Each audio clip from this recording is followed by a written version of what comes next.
So you're thinking of moving to the St. George, Utah area. In this video, we're going to talk about some of the downsides of new construction. And if you stick around until the end, we'll talk about something you should know before you stop by a model home.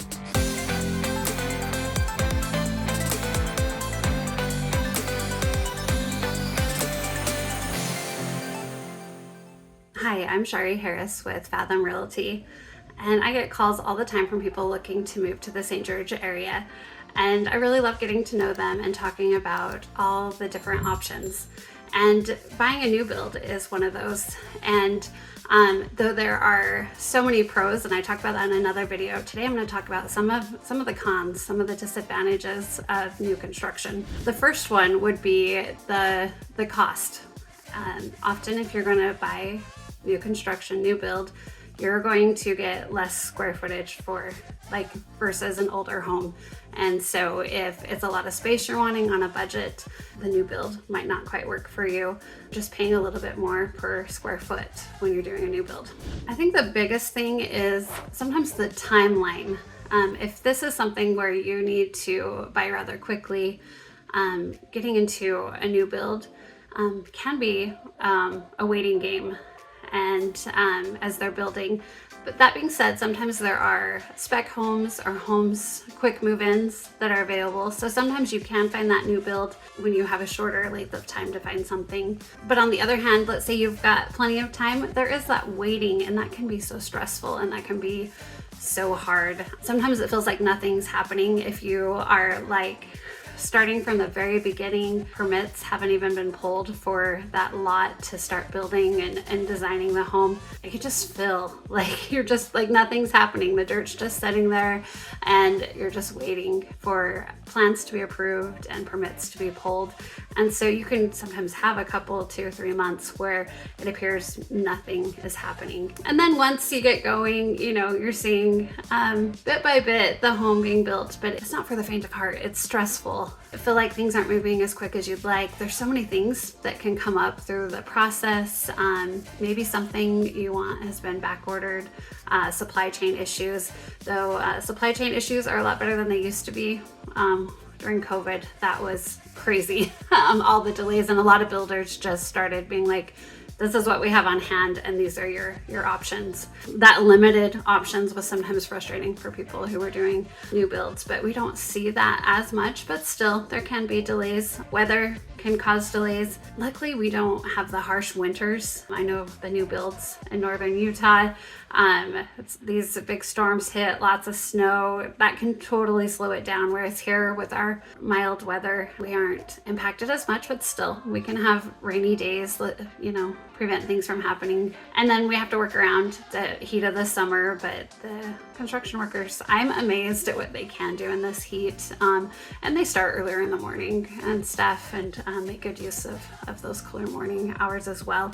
But yeah, things can come that just kind of delay it. There can also be miscommunications, errors where things are put where they're not supposed to be. So they have to go back and redo things, and just frustrating at times. So you have to be prepared, and I guess just enter this with the knowledge that things are not going to go perfectly smooth. Be patient. That's one part that can be really hard, as well as I've seen couples who are trying to pick out the finishes and they're disagreeing on things or the layout, and so it can be a strain on the relationship that way, as well as financially looking at it. It's so easy to get excited about all the new upgrades and nicer finishes or whatever, and so you can keep pushing up what was your base price has now kept going up, and that can cause tension in the relationship.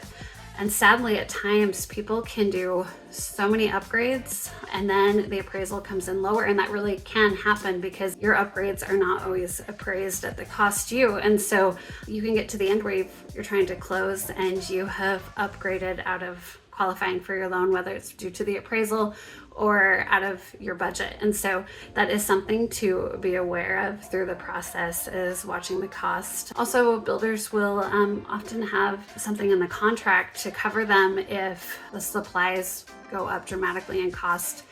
We saw this during COVID time a lot where lumber prices skyrocketed. And so by the time certain homes were done, some people couldn't qualify for their home anymore. And so luckily that's not the norm, but it can happen. And so you need to have kind of that space in your budget for the unexpected, whether things cost a little bit more or you're doing, not that upgrades are unexpected. You should have a very clear idea of the cost when you choose to make changes or upgrades.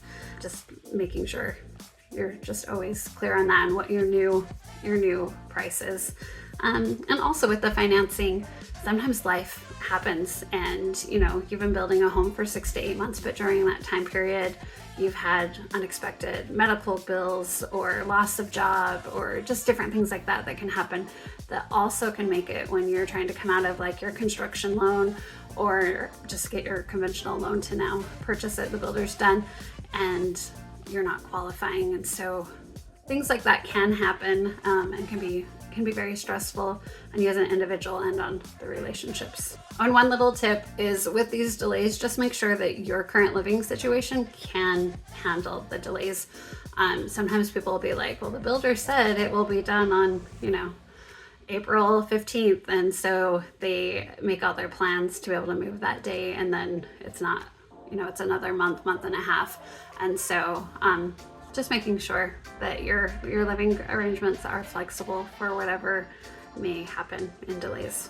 Also, with a new build, you're often in a new subdivision. Not always, sometimes you've bought a lot in one that's already pretty well finished with just a few empty lots here and there. But speaking about when it's like just a whole new subdivision being built, you're going to be dealing with, especially if you're getting on, the early phases, more of the noise from the construction that's happening around you, the dirt, stirring up the dirt. It can be really messy. The roads, covered in dirt, the big trucks.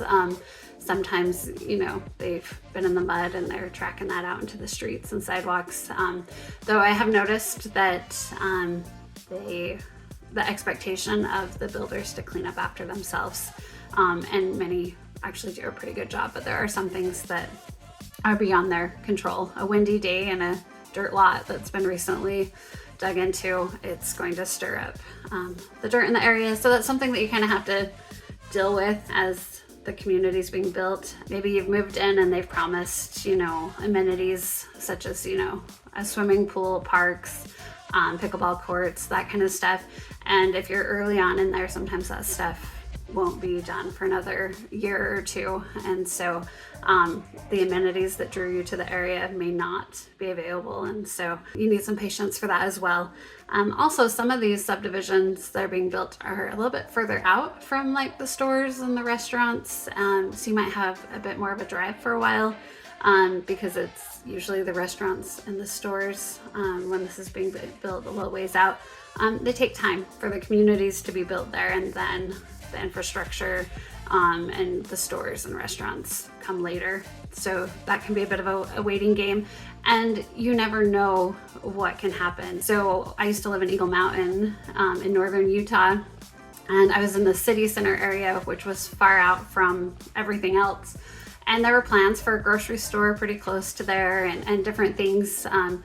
And 2008 happened, and all of that went to a halt, did not move forward. And so we ended up having to wait much longer for things to come closer. And a lot of things that were promised when I moved away, I was there like 7-8 years. When I moved away, some of those things never did come to the area. Though they are, I believe, coming now, but it was quite the delay. So things like that definitely can happen. It's so important to research your builder that's building the subdivision out. Sometimes they're not honest. Sometimes the unexpected happens, and they aren't big enough to handle recessions or different things that come around, and those amenities don't get built because they just run out of money. And so that is a risk when you're coming into a newly built subdivision, that maybe things won't be completed, or at least not in a timely manner. And back to like builders, sometimes builders, there's just poor workmanship. And so being aware, like really researching your builder, there's, reviews online can be helpful, but sometimes they're not always. So being able to talk to somebody who's maybe from a subdivision or homes they built before, being able to preview work that they've done, and making sure they're licensed, checking that registry. So there's different things you can really do. An agent can guide you to a lot of things as well, just to make sure that this builder is trustworthy, legit, and also who are their subcontractors, because that's who, like some builders desperate for anyone to help them, you see their quality can drop a little, whereas other builders are very firm on the quality they expect, and if their subcontractors aren't meeting that, they're not going to keep those subcontractors around. And so there's just things like that to watch, because you don't want to end up with a home with poor workmanship. Another thing, kind of going back to like design choices, sometimes it's hard to like picture how is this really going to look when it's finished. And sometimes you're working with a builder with a design team that's really, really good at guiding you and kind of pointing out like, will this really work, And so there can be, you get, your kitchen done and you're like, oh, that backsplash and those cabinet colors or the countertops, like just really bugs you and stuff. So that can happen, whereas a ready built home, you walk in there and you just know like, oh my gosh, this goes together, and you love it. Versus when you're kind of picking out, like you think this is going to look good, but I know I replaced my floor and I was like, oh, I don't think I love it as much as I did on the smaller piece versus when it was totally done and out. So that can totally happen, and it's not the best feeling, I know. It's good to get some good guidance and help on picking your design choices, and that's just one thing that comes up sometimes. Also with new builds, I have people who call me all the time who are like, I've had a really, really bad experience with an HOA, so I absolutely do not want an HOA. And you'll see that tons of these new subdivisions being built have HOAs. And so if I have somebody who calls me who's like, I want a new build, no HOA, that can be a little tricky. It's not impossible, and there are definitely that are just some empty lots here and there in subdivisions. Those often will find some that just don't have an HOA.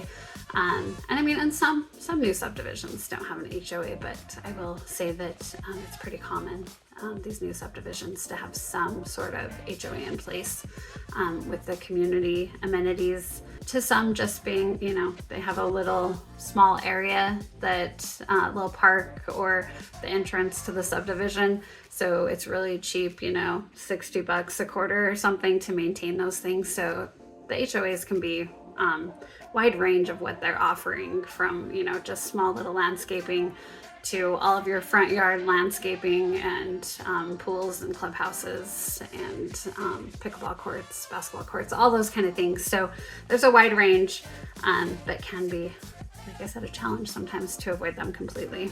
I've also had some clients complain that the new builds, because everybody's kind of looking at what's the current trend, will all start to feel like they all look the same and don't have maybe the character that they like of older homes. So sometimes it just kind of shows that maybe the new build is not for them.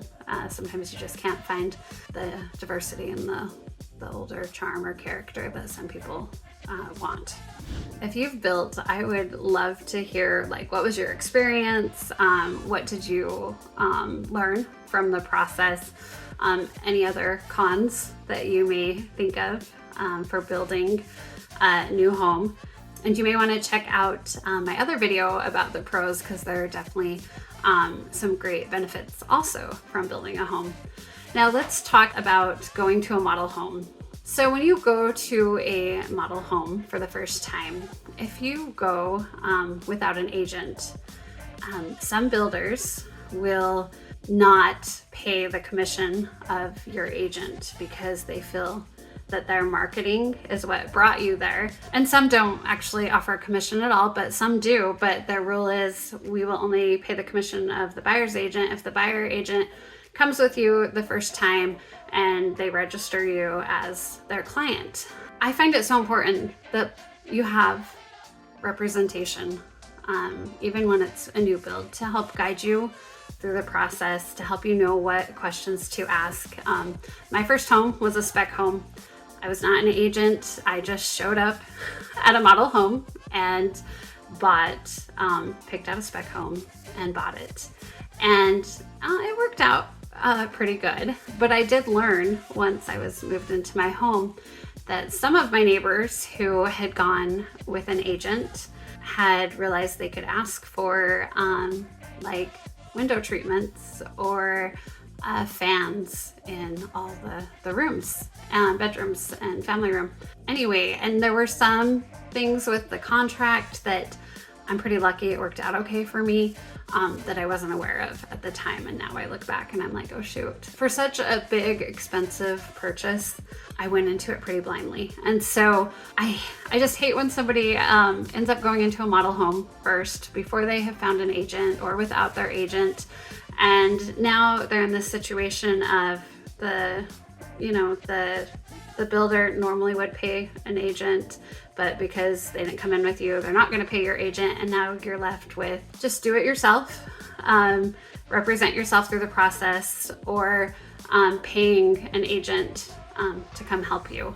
And so it's just something to consider. I know when I have clients who come into town who are interested in new builds, I really prefer to know that and be able to kind of figure out, talk to them about like what kind of community are you looking for, what size of home, those kind of things. So I can kind of go through builders, and if they have builders, they've seen stuff that they want to see, whatever, then we can schedule with the agents to go into the model home together, to ask those questions, learn those things.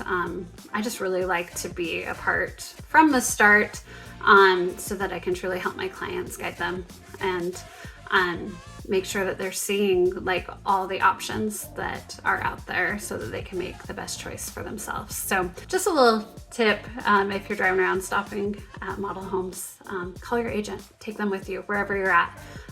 They really do want to help you, guide you through the process and make it as smooth as possible, because as I listed, there can be cons and challenges. So anyway, thank you so much for joining me today, and I will talk to you soon.